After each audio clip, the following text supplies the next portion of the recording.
मित्रों, मेरा नमस्कार स्वीकार करें। मैं Rohtash Gupta, retired professor of zoology, Kurukshetra विश्वविद्यालय, हरियाणा। वर्तमान में सेवानिवृत्त काल में मैं कविता सर्जन करता हूँ। कविता सर्जन मैंने 4 अपने मुख्य विषय बनाए जो मेरे मन को पसंद है। एक, वो लोग जिन्होंने भारत के स्वतंत्रता संग्राम में अपनी जान झोंक दी और उनको कोई जानता तक नहीं। मैंने जितना हो सका है उनको ऊपर मैंने कविता रचनाएं की हैं, जिन्होंने अपनी जान दी, और कई तो ऐसे हैं जिन्होंने 1600 साल की उम्र में फांसी में चढ़ गए। दूसरा जो मेरा इंटरेस्ट है वो प्रकृति की सुंदरता को, जैसे कि कभी आप देखना जब जाएं कि आम का पेड़ खड़ा हो, जून का महीना हो, और दूर से आप उस आम के पेड़ को देखें तो कितना विशाल का है, कितना बढ़िया छतरी रूप उसने धारण किया हुआ है। और थोड़े और नज़दीक जाएं तो आपको ऐसा लगेगा जैसे इसमें सितारे लटके हुए हैं, हरे हरे हरे सितारे। थोड़ी और दूर जाएं तो आप कहेंगे ये तो आम है। थोड़ी और दूर जाएं तो आपको उन आमों का अपना अपना विशेष रंग दिखाई देगा। किसी का गेरू रंग, किसी का पीला रंग, समझे नहीं समझे, किसी का गेरू पीला चितकबरा, किसी का सारा पीला। तो ये चीज़ सिर्फ वो ही दे सकता है जिसका रुझान ऐसा हो कि जो बहुत ही मृदुल हृदय वाला बंदा हो। तो उसी तरह से अगर हमारे स्वतंत्रता संग्राम में बड़े बड़े स्वतंत्रता संग्रामियों ने योगदान दिया, तो आज की कविता का जो विषय है पूजनीय स्वामी दयानंद जी, तो उन्होंने भी अपने सांस्कृतिक जन जागरण के बलबूते पर स्वतंत्रता संग्राम की लड़ाई उन्होंने भी लड़ी। अगर पूजनीय स्वामी दयानंद जी के व्यक्तित्व को ध्यानपूर्वक पढ़ा जाए तो ये बात सामने आएगी कि सबसे प्रथम अगर किसी कवि ने और किसी लड़ाकू ने अगर स्वराज का जो कंसेप्ट दिया तो वो स्वामी दयानंद जी थे। तो स्वामी दयानंद जी वो एक सिर्फ साधु संत नहीं थे, वो एक बहुत बड़े विचारक थे, वो एक बहुत बड़े सुधारक थे। उन्होंने समाज को सुधारा। उन दिनों में जो विधवा हो जाती थी उनका पुनर्विवाह नहीं होने देते थे। इन्होंने पुनर्विवाह के लिए जोर लगाया और उसको प्रचलित भी किया। उन्होंने जो हमारे समाज में बहुत बड़ा जाति वर्ण का भेदभाव था उसको तुरंत मिटा दिया, बिल्कुल मिटा दिया। और जो पूजा पाठ के इतने कठिन वो होते थे क्रमशः स्टेप्स, उन सबको निकाल के और उन्होंने कहा मूर्ति पूजा ना करो और भगवान का नाम लो और वेद पढ़ो, और वेद पढ़ के तुम्हें सब उसका भी पूजा का भी पूरा ध्यान हो जाएगा। तो आज जो हमारा विषय है पूजनीय स्वामी दयानंद जी एक बहुमुखी प्रतिभा वाले व्यक्ति थे, बहुत महान व्यक्ति थे। आओ जाने कि वो क्या थे।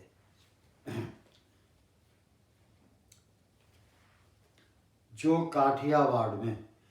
काठियावाड़ में फरवरी सन 1824 ईस्वी में जन्मा था, जो काठियावाड़ में फरवरी सन 1824 ईस्वी में जन्मा था, गुजरात उसकी धरती माता थी। हम आज यहाँ उसी महानतम समाज सुधारक दयानंद सरस्वती की चर्चा करते हैं, उसका ही जिक्र करते हैं। स्वामी दयानंद सरस्वती जी आर्य समाज विचारधारा के प्रवर्तक थे, उच्च कोटि के विचारक, उच्च स्तर के ही संत सपूत थे। पिता अंबाशंकर सनातनी ब्राह्मण थे। बचपन का नाम मूल शंकर। दयानंद सरस्वती प्रारंभ से ही कुशाग्र सोच के मालिक थे। दयानंद सरस्वती बहुत ही प्रतिभावान व्यक्तित्व के मालिक थे। सजग बुद्धि अनुकरणीय चरित्र, लुभावना ललाट मुख, तीक्ष्ण परिवेश निरीक्षक थे। उनको आमने सामने बगल बगल में क्या हो रहा है इतनी बढ़िया तरह से उसका वो आंख भर के निहारते थे और फिर उसका निरीक्षण भी करते थे। तो लुभावना ललाट मुख, तीक्ष्ण परिवेश निरीक्षक थे। भगवा लिबास, गेरू लाल कद काठ, एक अत्यंत आकर्षक सन्यासी थे। बहुत ही ज़्यादा हैंडसम पर्सनैलिटी थी उनकी। क्यों? क्योंकि वो दिव्य आत्मा थी, दिव्य स्वरूप था उनका, दिव्य शरीर था, दिव्य सोच थी और दिव्य उन्होंने काम किए। महाशिवरात्रि का पर्व, देखिए बहुत इंपॉर्टेंट घटना घटी उनके जीवन में। महाशिवरात्रि का पर्व घोर अंधेरा शिखर रात, महाशिवरात्रि का पर्व घोर अंधेरा शिखर रात, शिवलिंग पर चूहों द्वारा क्रीडात्मक अटखेलियां नौजवान मूल शंकर के मन मस्तिष्क को मूलभूत स्तर पर भेद दिया। मन भी बदला जब ये देखा उन्होंने चूहे शिवलिंग पर आके और फल फ्रूट को खा रहे हैं, तो उन्होंने कहा कि अगर यहाँ भगवान होता तो ऐसा क्यों करते हैं। हालांकि देखिए इसके बारे में सभी के अनेक विचार हो सकते हैं, उनके भी अपने विचार थे, लेकिन इस विचार ने ऐसी करवट ली उनके मन मस्तिष्क में कि वो एक दिव्य आत्मा बन गए। तो क्या किया, मन भी बदला, बालक का समूचा ताम झाम भी बदला, मन भी बदला, बालक का समूचा ताम झाम भी बदला, घर भी त्यागा, परिवार भी त्यागा, मूल शंकर पैदल हजारों मील की यात्रा द्वारा सच्चे परमेश्वर की खोज में निकल भागा। उन्होंने बहुत यात्रा की भारतवर्ष की और पैदल चले, और जो पैदल चलने से जब भी कोई भी, जैसे गुरु नानक देव जी थे, श्री गुरु नानक देव जी, उन्होंने भी पैदल यात्रा सबसे ज़्यादा तो उन्होंने की पैदल यात्रा। पैदल यात्रा करने से आपका हर वर्ग, हर समाज, हर तहजीब, हर संस्कृति से आपका मिलाप होता है। आप जानते हैं ये जिंदगी क्या है, ये समाज क्या है, ये देश क्या है और ये मानवता क्या है। और जब ये जान जाए तो आपका दिल बड़ा उदार, महान और दिव्य शक्ति आप में आ जाती है। तो वही इन्होंने, इनमें दिव्य शक्ति यूँ आई कि जब उन्होंने सारा कुछ देखा तो हाथ में कमंडल लेके और वो साधु के कपड़े पा करके और सारे हिंदुस्तान में घूम गए।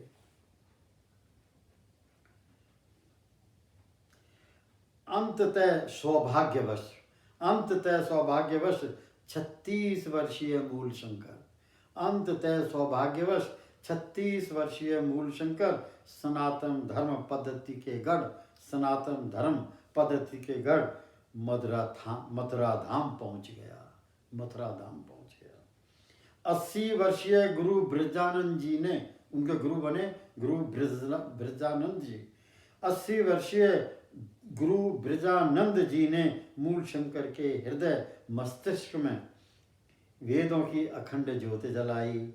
समान घोर शिक्षा द्वारा, सघन घोर शिक्षा द्वारा मूल शंकर की सोई हुई आत्मा जगाई। परिणाम स्वरूप मूल शंकर के अंत्य द्वार कपाट पूर्णतः खुल गए। परिणाम स्वरूप मूल शंकर के अंत्य द्वार कपाट पूर्णतः खुल गए। सनातन जीवन शैली के पैमाने मन भीतर उतर गए। ज्ञाता ज्ञानी ध्यानी मूल शंकर के विचार पूर्णतः सातों जलद लांघ गए, सारे समुद्रों को पार कर गए। कौन था ये ज्ञाता था, ज्ञानी था, ध्यानी था। आगे देखो, गुरु ब्रजानंद जी ने दीक्षा उपहार निमित्त मूल शंकर विद्यार्थी से, जो उनके गुरु जी थे, जब उनकी शिक्षा पूरी हो गई तो कहता मेरे को अब गुरु दक्षिणा दो। तो गुरु दक्षिणा में उन्होंने क्या मांगा वो इस पैराग्राफ में है। गुरु ब्रजानंद जी ने दीक्षा उपहार निमित्त मूल शंकर विद्यार्थी से चहुं ओर विद्या प्रसार का आग्रह किया। पतित समाज को अज्ञानता के अंधेरों से मुक्त करने का अनुरोध किया। अब क्या था स्वामी जी ने ब्रजानंद गुरु जी की आज्ञा का अक्षरशः अनुपालन किया। वैदिक सभ्यता व संस्कृति का धुआंधार प्रसार किया। मूर्ति पूजा का पुरजोर खंडन किया। अंधविश्वास प्रणाली का संपूर्ण ध्वस्तीकरण किया। एक ही ईश्वर निरंजन निराकार का संदेश दिया। मूल शंकर ने नई विचारधारा का शंखानंद किया। स्वामी दयानंद जी केवल मात्र वेदों के उच्च कोटि के ज्ञाता ही नहीं थे।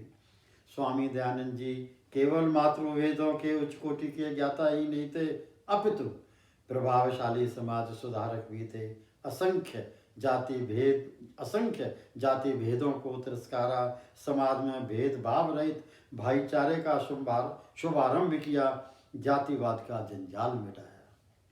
मातृशक्ति की दुखों को जाना, जो अपनी मातृशक्ति है मीन्स जो स्त्री समाज है वो बहुत दुखी था उन दिनों में, और उन्होंने अपना ये तो कहा क्या वेद पढ़ो, वेद के अलावा उन्होंने समाज में देखा क्या क्या कुरीतियाँ, उन कुरीतियों को भी दूर किया। एक संत समाज, एक संत ने, संत का काम है कि वो भजन पूजा करे, कपड़े पाए और फिर सो भगवान के और अपने घूमता रहे, लेकिन उसने समाज सुधारक थे बहुत बड़े गुरु दयानंद जी। तो क्या कहते हैं, मातृशक्ति के दुखों को जाना, उन्नत राष्ट्र समाज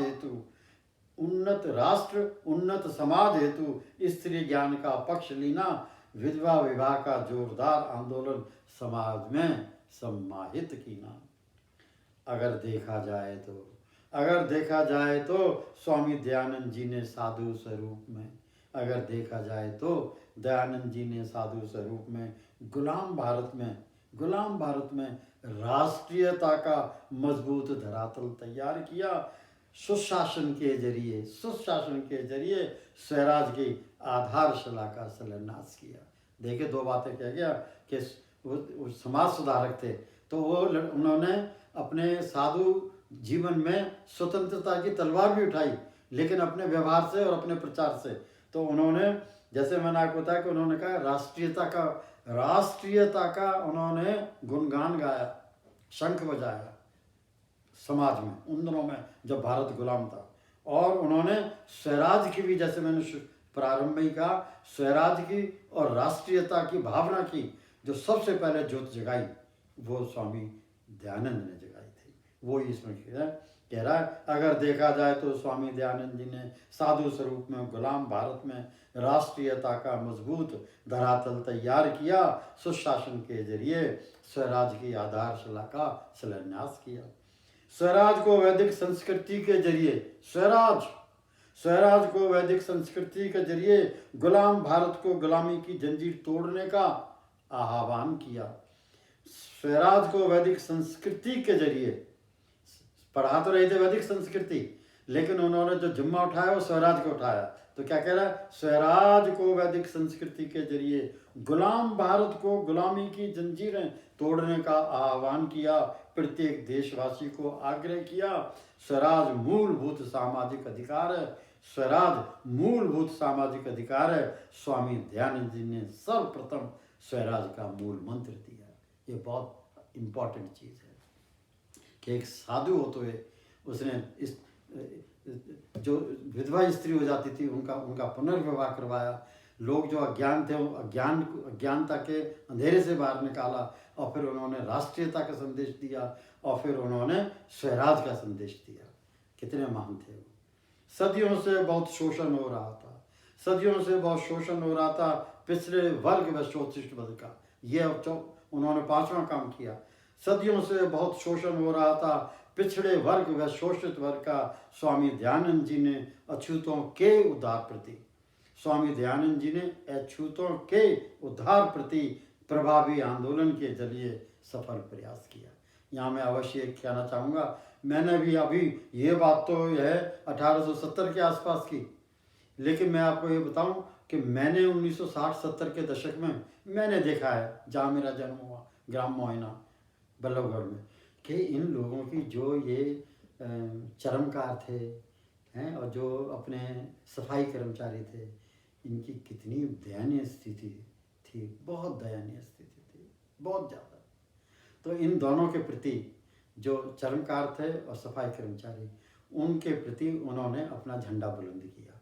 और उनके ऊपर जो जुल्म हो रहे थे कि एक तो उनसे कुछ काम ऐसा करवाना जो नापसंदी है, और दूसरा उनका मान सम्मान न करना, दोनों चीज़ों को उन्होंने जड़ से निकालने की कोशिश की। सर्वोच्च कदम था आर्य समाज की स्थापना, और ये छठा हो गया। सर्वोच्च कदम था आर्य समाज की स्थापना। वर्ष था 1875 ईस्वी। स्थान था बम्बई महानगरी। नई सोच नई कदम के जरिए नए भारत निर्माण का झंडा बुलंद किया। ये जो आर्य समाज था जो उन्होंने शुरू किया, इसकी जड़ इसने पकड़ी हरियाणा और पंजाब में। और जितने भी डीएवी कॉलेजेस थे वो ज़्यादातर पंजाब में खोले गए। और हरियाणा के जितने भी कृषक समाज है, आज भी हरियाणा का हर कृषक परिवार एक आर्य समाजी है। और यहाँ आर्य समाज प्रतिनिधि सभा भी है, आर्य समाज प्रतिनिधि सभा भी है, पंजाब की और हरियाणा की एक है। और इनका सबके मिलके हरिद्वार में गुरुकुल कांगड़ी विश्वविद्यालय भी है। लेकिन दुख की बात यह है कि आर्य प्रतिनिधि सभा का ढांचा वही है जो आज से 50, 60, 70, 80 साल पहले था। उसमें कोई सुधार नहीं कर पाए। सिर्फ चुनाव कर लेते हैं, चुनाव करके पदवी पर आ जाते हैं। और हरियाणा और पंजाब का संघर्ष आज भी वहाँ जीवित है, जैसे कि 1857 का द्वंद्व हो। लेकिन जो उन्होंने नींव रखी थी इसकी आर्य समाज की, अगर ये लोग दूरदर्शी होते तो आज ये भारतवर्ष का एक बहुत ही प्रभावशाली जीवन शैली का एक माध्यम होता, जिससे कि समाज के हर उसमें जीवन में, जैसे कि शिक्षा है, चाहे वो धर्म है, कर्म है, रहने सहने का व्यवहार है, उसमें ये बहुत बड़ा योगदान कर सकते थे। मैं तो अब भी ये कहूँगा कि इनको अपना पंजाब हरियाणा प्रतिनिधि सभा के सदस्यों को अपनी सोच विचार में व्यापक सुधार करने चाहिए और कसम लेनी चाहिए कि हम अब से बाद में ये जो ढांचा आज है इसको अगले 5 साल में बिल्कुल इस तरह बदल देंगे कि भारतवर्ष के सामाजिक जीवन में, भारतवर्ष के सांस्कृतिक जीवन में, भारतवर्ष के रोज़मर्रा के जीवन में आर्य समाज अपनी बहुत ही प्रभावशाली जीविका निभाएगा। तो आगे कह रहा है, सर्वोच्च कदम था आर्य समाज की स्थापना, वर्ष था 1875 ईस्वी, स्थान था बम्बई महानगरी। नई सोच नई कदम के जरिए नए भारत निर्माण का झंडा बुलंद किया था दयानंद ने आर्य समाज के माध्यम से। आर्य समाज एक बहुत बड़ी उनकी देन थी। अरे स्वामी श्रद्धानंद कमाल के आर्य समाजी थे, वो इन्हीं के शिष्य थे। तो दयानंद ने आर्य समाज के माध्यम से जातिगत भेदभाव का पर कुठाराघात किया। दयानंद जी ने आर्य समाज के माध्यम से जातिगत भेदभाव पर कुठाराघात किया। कर्मानुसार वर्ण आश्रम की स्थापना की। स्वराज के जरिए राष्ट्र समाज निर्माण हेतु सूत्रों का सूत्रपात किया। ये जो स्टेंजा है ये बड़ा ही बहुत प्रभावशाली स्टेंजा है। मैं इसे दोबारा पढ़ूंगा कि दयानंद जी ने हमारे लिए क्या किया। दयानंद जी ने आर्य समाज के माध्यम से जातिगत भेदभाव पर कुठाराघात किया, कर्म अनुसार वर्ण आश्रम की स्थापना की, स्वराज के जरिए राष्ट्र व समाज निर्माण हेतु सूत्रों का सूत्रपात किया। दो मिनट और। स्वामी दयानंद भारतीय परिवेश के देवी संपदा थे और आज भी हैं। वो देखिए क्या चीज़ का अब कवि कह रहा है, वो कवि कह रहा है, क्या कह रहा है, वो एक निधि थे भारतवर्ष की सांस्कृतिक जीवन की। स्वामी दयानंद जी एक निधि थे, कोष थे, खजाना थे, तिजोरी थी, बैंक थे। क्या कह रहे हैं, स्वामी दयानंद जी भारतीय परिवेश के दैवी संपदा थे और आज भी हैं। भारतवर्ष के राष्ट्र निर्माताओं के बीच एक दिव्य संत स्वरूप थे, वो आज भी हैं। धार्मिक कृतियों समाज में अंधकार मिटाने वाले प्रकाश पुंज थे, भारत के स्वाभिमान के प्रतीक थे और वो आज भी हैं। नमन है इस साधु सन्यासी को, नमन है इस साधु सन्यासी को, नमन है इस साधु सन्यासी को, आर्य समाज सोच के प्रवर्तक को। राष्ट्रोत्थान सामाजिक संतुलन के आधार नव जागरण के श्रृंगार को याद करेगा भारत हर महाशिवरात्रि के महापर्व पर, याद करेगा भारत हर महाशिवरात्रि के महापर्व पर दयानंद जी के महान व्यक्तित्व को। धन्यवाद।